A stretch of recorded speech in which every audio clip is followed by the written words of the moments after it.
Bienvenue sur ce cours d'histoire d'un nouveau genre pour moi. Donc vous voyez que je suis représentée sous forme d'une chouette, là, à droite. C'est un peu pour vous rappeler ma présence, comme au bon vieux temps où on était ensemble en classe.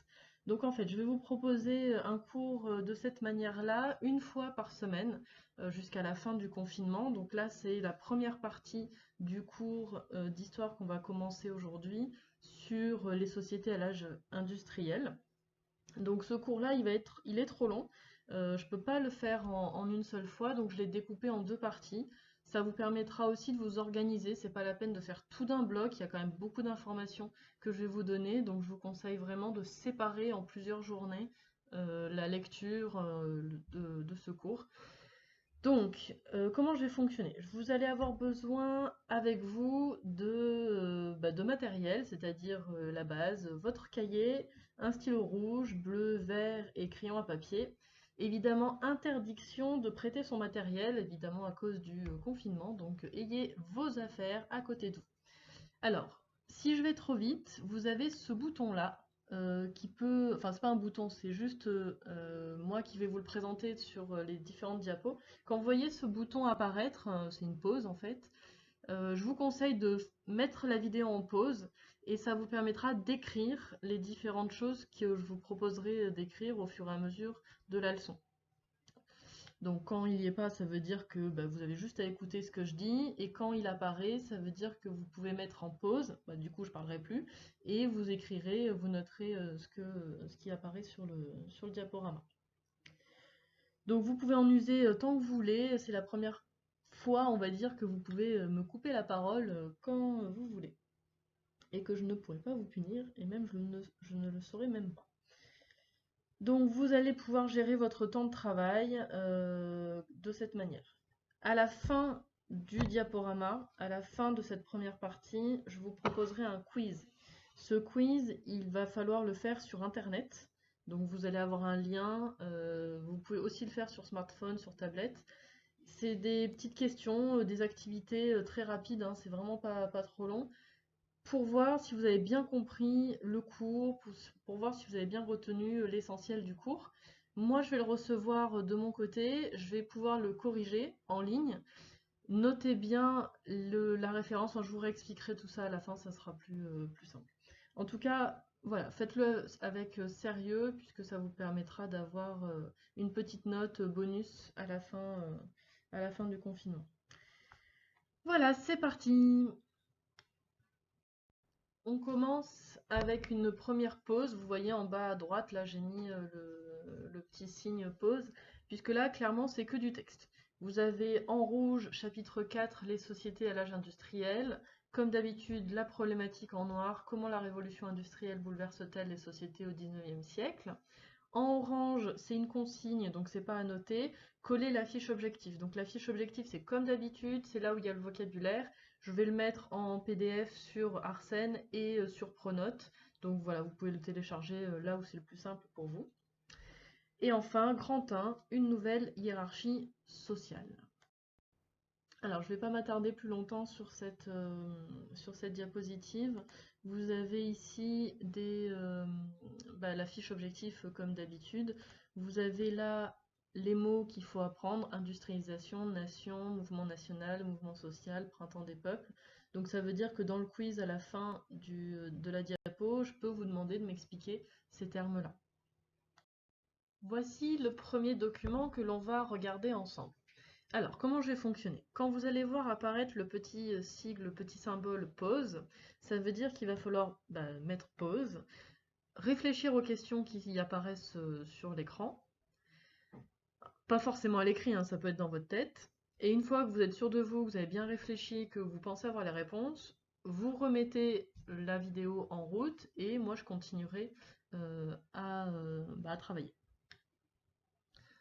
Donc normalement, là, vous avez mis pause, vous avez réfléchi, et puis si vous avez remis en marche la vidéo, ça veut dire que vous avez les réponses. Alors c'est important quand même de faire l'effort, même si je ne peux pas vérifier que vous avez bien réfléchi, parce que si vous voulez progresser, bien comprendre, il faut quand même que vous fassiez l'effort, vous, de réfléchir. Alors, que fabriquent ces ouvriers? Vous voyez des ouvriers en bas à gauche là, de votre image. Je vais essayer de vous les pointer. Voilà, ici. Donc, vous avez toute une sorte, tout un groupe d'ouvriers qui sont en train de manœuvrer un énorme. Bah justement, c'était la question. Donc, c'est un énorme canon. Alors, ce canon, il est destiné à la marine, puisque tout au fond, là, on voit des militaires qui attendent, qui observent un petit peu la réalisation de leur canon pour la marine. Donc, ça veut dire qu'en fait, c'est des canons qui vont être mis, posés sur des bateaux. Alors, vous avez ici un marteau-pilon. Le marteau-pilon, c'est un peu le symbole de l'industrialisation au XIXe siècle. C'est une invention qui permet d'activer une masse très très très lourde grâce à de la vapeur. Donc il y a tout un mécanisme qui va permettre de lever cette masse ici, donc ça va monter, et puis de relâcher la masse de sorte qu'elle va tomber de tout son poids sur ce qu'on est en train de forger. Donc parmi les ouvriers, on va avoir plein de catégories, les fondeurs, les forgerons, les mécaniciens, les chaudronniers, mais aussi des potiers, et puis un peu plus haut des ingénieurs et des commerciaux. La première idée que l'on a retenue de l'image précédente, c'était que l'âge industriel, c'est quoi? C'est une époque où les usines vont se répandre et avec elles, l'apparition aussi d'une nouvelle catégorie de population, à savoir les ouvriers. Alors ces ouvriers, on va les associer à un type, à des conditions de travail un petit peu particulières. Donc ici, vous avez un autre document qui s'intitule La grève des cheminots en 1910. Donc je vais vous laisser travailler sur la question et puis je vais prendre la suite juste après. Alors, vous avez décrit la scène qui était représentée et on vous demandait quel était le but de cette affiche. Donc il fallait bien voir que vous aviez ici, alors je vais vous les pointer, euh, ici, l'élément central, et pourtant c'est celui qu'on voit le moins bien, c'est un ouvrier, là, un cheminot, qui a eu un accident de travail et il est dans une posture très, très délicate. Il est porté par des camarades tout autour et puis on voit tout un attroupement d'ouvriers, en fait, de cheminots tout autour de lui. On sait que ce sont des ouvriers et des cheminots puisqu'on a le train en arrière-plan ici et puis une grue de ce côté-là, certainement la façade d'une usine, donc tout nous laisse à penser que nous avons un groupe d'ouvriers au second plan. Et au premier plan, ici, on a deux bourgeois. Alors les bourgeois, ce sont des personnes qui vont posséder le capital, qui vont posséder de l'argent. Souvent, ce sont les propriétaires des usines qui font travailler les ouvriers pour leur profit. Donc ces bourgeois, tout les oppose aux ouvriers. Ils sont gros, bien habillés, on le voit aussi avec le chapeau haut de forme qu'ils portent sur la tête, une belle moustache bien taillée, un petit bouc aussi bien taillé. Parfois on les voit, mais là c'est pas le cas, avec un monocle, vous savez, une lunette mais avec un seul verre, enfin un verre seulement. Et puis ils sont en train de partir, d'accord? On les voit, ils sont en train de quitter l'image. On voit aussi une deuxième opposition, ils sont seulement deux, alors que les ouvriers sont beaucoup plus nombreux juste derrière. Le but de cette affiche, c'est d'attirer l'attention du public sur les conditions de travail très difficiles des ouvriers et plus spécifiquement des cheminots, puisque là il s'agit des ouvriers qui travaillent sur les chemins de fer. Donc on interpelle le public et on lui dit, regarde, il y a des morts, il y a des accidents qui tuent des cheminots, qui en blessent d'autres, et tout cela pour un salaire qui est vraiment très, très peu, très dérisoire. Donc ils alertent un petit peu l'opinion publique là-dessus. À cette époque-là, on va voir l'apparition des syndicats. Donc les syndicats, ce sont des associations de travailleurs qui vont œuvrer pour améliorer progressivement les conditions de travail. Alors un syndicat, c'est pas uniquement pour les cheminots. Il va y avoir des syndicats pour chaque corps de métier. Là, à cette époque-là, ils vont lancer la grève de la thune. La grève de la thune, c'est une grève pour justement demander que les risques qui sont pris par ces personnes-là soient rémunérés en quelque sorte. Question, quelle nouveauté transforme l'agriculture? Donc vous avez répondu à la question. Vous avez trouvé sans trop de difficultés, je pense, que la nouveauté, c'est effectivement la mécanisation. C'est-à-dire qu'on va inventer des machines qui vont permettre de soulager le travail des agriculteurs et par conséquent, qui vont faire qu'on a moins besoin de personnes pour récolter. Avant, pour faire les moissons, c'est-à-dire pour couper le blé, puis le ramasser, puis le trier, etc., on avait besoin d'une quantité de personnes très importante, mais la machine va remplacer en quelque sorte ces personnes-là. Ces personnes-là, elles existent toujours, elles vont pas ne rien faire, donc ça va être de la main-d'œuvre qui va être possible, qui va être employée dans les usines et qui vont devenir, qui vont passer du statut de paysan souvent au statut d'ouvrier. Il ne vous reste plus qu'à noter. Alors, la vie et le travail des paysans sont transformés par la mécanisation et les engrais. L'agriculture a besoin de moins de main-d'œuvre, donc certains paysans vont chercher du travail dans les usines et deviennent ainsi ouvriers. Un autre groupe social se développe grâce à l'épargne et à l'instruction, les classes moyennes, donc ce sont par exemple des employés de magasins, de banques, etc. L'industrialisation entraîne l'essor de la bourgeoisie d'affaires, enrichie par le commerce et la banque. Elle devient la classe dirigeante. Et donc on va passer au grand 2, l'apparition de nouveaux paysages. Donc là c'est l'occasion de mettre pause pour avoir le temps de tout noter. L'ère industrielle, c'est vraiment une période où le quotidien des gens va changer, va évoluer.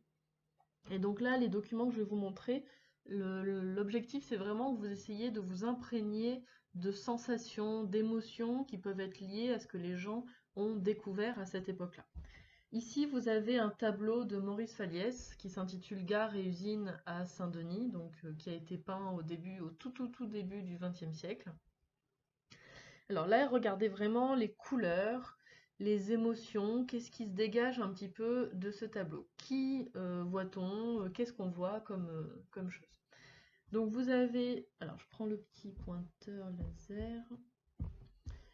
Vous avez ici l'élément central qui va arriver, là on le sent bouger, il a de la fumée, de la vapeur qui montre que c'est quelque chose qui est en train de se déplacer, puisque la locomotive à vapeur est forcément en mouvement si on voit de la fumée qui se dégage.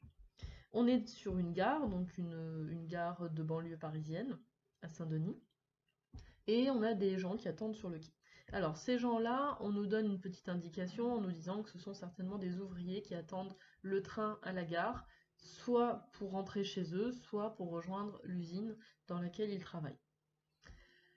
On voit que les couleurs sont très sombres. On a un petit peu une ouverture ici de ciel bleu, une lumière qui montre qu'on est en pleine journée. Mais pourtant, malgré le fait qu'on soit en pleine journée, on voit de la grisaille. Alors on pourrait se dire, bah, c'est normal, c'est Paris, il pleut, il fait moche, il fait froid. Mais on voit quand même des cheminées ici qui crachent de la fumée. Et puis cette fumée, elle n'est pas toute blanche, elle est quand même noire à certains endroits. Et elle devient un peu plus grise quand elle se mélange un petit peu au reste de l'air. Ce texte permet de compléter un petit peu ce qu'on a vu avec le tableau précédent. Donc là, l'objectif, c'est que vous le lisiez tranquillement, calmement, à partir de la pause, et vous essayez de repérer le champ lexical qui va être lié aux 5 sens. La vue, l'ouïe, l'odorat, le toucher et le goût. Alors, vous avez donc repéré, j'espère, ces 5 sens, au moins quelques détails. Donc par exemple, pour le visuel, vous allez voir des couleurs, c'est tout noir, c'est opaque. On va voir aussi de la fumée qui s'élève, on va voir dans l'air des serpents de fumée. D'accord? Tout ça c'est du visuel. Dans le visuel, on avait aussi pique les yeux, sur le vocabulaire de la vue. Ensuite, au niveau de l'odeur, on va avoir, alors c'était ici, une odeur de cheminée. Alors cheminée, on peut se dire, oh c'est chouette, cheminée, ça fait penser à l'hiver, quand on fait des marrons chauds, etc. Mais là on précise goudron, houille. Alors houille, c'est pas que je me suis fait mal, c'est du charbon. D'accord? C'est un autre mot, c'est le mot qu'on utilisait à cette époque-là pour parler de charbon. Donc forcément, c'est pas tellement agréable et en plus, on vous précise que ça oppresse la poitrine. On continue avec le goût. On va parler d'une âcre saveur de fer. Donc âcre, c'est pas très agréable. On a comme un goût dans la bouche de forge, de fer, de métal brûlant, d'enfer ardent, qui coupe la respiration, qui vous fait lever les yeux. Alors là, on est à nouveau dans du visuel. Ici, hop, lever les yeux. Pour chercher l'air pur, pour l'air libre, l'air sain. Et le dernier, vous avez un bruit sourd et continu qui fait trembler la terre. Alors un bruit sourd, ça veut dire que c'est quelque chose qui est tellement fort qu'on finit par plus l'entendre en fait. C'est un bruit sourd. Et puis là, on nous apprend qu'en fait, on est aux abords d'une usine. Stylé. Hop, ici, l'usine Schneider. Et là, on vous dit quelle féerie, c'est le royaume du fer où règne sa majesté, le feu. Alors, féerie, c'est un petit peu en opposition avec tout ce qu'il vient de dire, parce que là, clairement, l'ambiance, elle n'est pas forcément très agréable. J'ai oublié de parler aussi du terme vomir,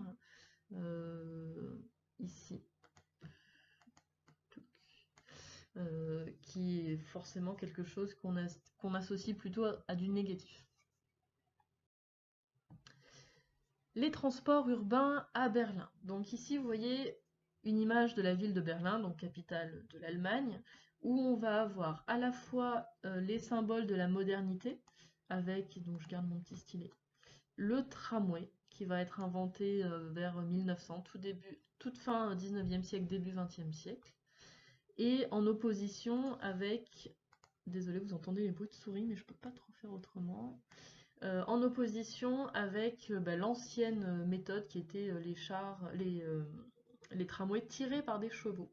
On appelait ça aussi des tramways, mais seulement la force, l'énergie, c'était des chevaux, alors que là, on a un tramway qui va être utilisé avec l'électricité qui apparaît tout juste à cette époque-là. Donc là, j'ai tracé, vous voyez les rails qui nous montrent bien que c'est pas un cheval qui va aller où il veut, mais c'est bien le tramway qui va suivre les rails. Donc ça, c'est une nouveauté qui va façonner le paysage urbain, puisque forcément, vous allez avoir des artères, des routes qui vont devoir se préparer à accueillir ces tramways, donc il va falloir que les routes soient beaucoup plus larges pour accueillir donc, les tramways dans la ville.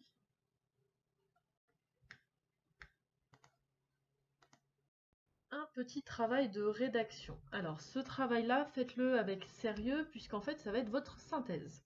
Je vais vous donner une petite consigne, vous mettrez pause pour bien la lire et puis pour le faire. Évidemment, l'objectif c'est de ne pas passer à la suite, donc quand vous allez mettre pause, à la limite, si vous voulez pas faire le travail maintenant, vous voulez le faire plus tard, coupez la vidéo, puisque après je vais vous mettre une correction. Donc, tu traverses une ville industrielle au 19e siècle, raconte tes impressions. Tu peux inventer une petite histoire pour introduire ta balade, mais surtout, il est important que ton récit laisse transparaître les éléments suivants. À quoi ressemblent les bâtiments et l'architecture qui vous entourent lors de votre balade? Donc ça, c'est sur 2 points. Que font les habitants? À quelle classe sociale appartiennent-ils? Donc il faut me mentionner des bourgeois, des ouvriers, classe moyenne. Les moyens de transport utilisés, train, tramway moderne ou chevaux de l'ancien temps. N'oubliez pas l'éclairage qui arrive, l'électricité qui arrive au 19e siècle, les odeurs et les bruits, vous pouvez vous inspirer du texte précédent, et attention à l'orthographe et la présentation. Donc ce travail de synthèse, il n'est pas obligatoire. J'ai mis un barème pour celles et ceux qui voudraient éventuellement me l'envoyer, pour que je corrige, que je lise un petit peu ce que vous avez fait. Sinon, vous pouvez vous contenter du bilan de la synthèse suivante.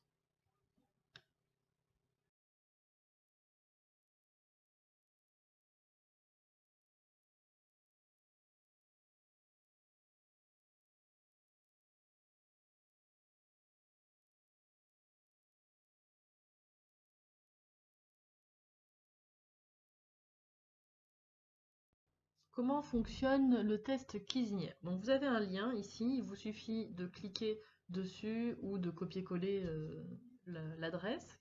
Vous allez avoir tout un tas de questions. Vous y répondez. Vous validez. Alors surtout, s'il vous plaît, votre surnom, pas de surnom, pseudo de jeu, etc. Notez-moi bien un prénom et votre classe. Au moins prénom classe, ça suffit, pas forcément nom de famille, mais que je puisse bien vous référencer après quand je vais vous corriger. Ce test-là, il va donner lieu à une note. Cette note, je vais la rentrer dans Pronote et vous pourrez avoir donc un bonus pour le 3e trimestre. Faites-le sérieusement. C'est aussi une manière pour vous de voir ce que vous avez compris, retenu de ce chapitre. Notez bien le code que l'on va vous donner, enfin que le site va vous donner à la fin, parce que ce code, c'est ce qui va vous permettre de voir mes commentaires. Parce que moi, je vais recevoir votre copie, je vais la corriger, je vais noter mes annotations, je vais faire valider, et ça va vous permettre à vous de voir là où vous avez eu bon, là où vous avez eu faux, et les annotations, les commentaires, voilà, que je vous ai donné, les petites corrections particulières pour votre copie. Je peux éventuellement vous le redonner si jamais vous l'aviez perdu, mais j'aimerais ne pas avoir à redonner 50 fois, 100 fois les codes parce que vous ne les avez pas notés. D'accord? De la même manière que la correction, moi je vais la faire de mon côté, mais je ne vais pas vous prévenir quand je l'aurai faite. C'est vraiment trop compliqué, il va y avoir plusieurs quiz, j'ai plein de classes, voilà. Donc, vous pouvez regarder de temps en temps, hop, vérifier que votre copie a été bien corrigée. L'avantage, c'est que Cuisinière, pour moi, c'est beaucoup plus simple à corriger, beaucoup plus rapide que quand je dois aller chercher vos dossiers, les télécharger, les renommer, parce que souvent, vous les renommez n'importe comment. Donc, ça va très vite. Généralement, quand vous l'envoyez, moi, le soir, tous les soirs, je regarde un petit peu qui a fait le quiz sur Cuisinière, donc je corrige. Si c'est pas fait le soir même, ça sera forcément fait le lendemain, week-end exclu évidemment.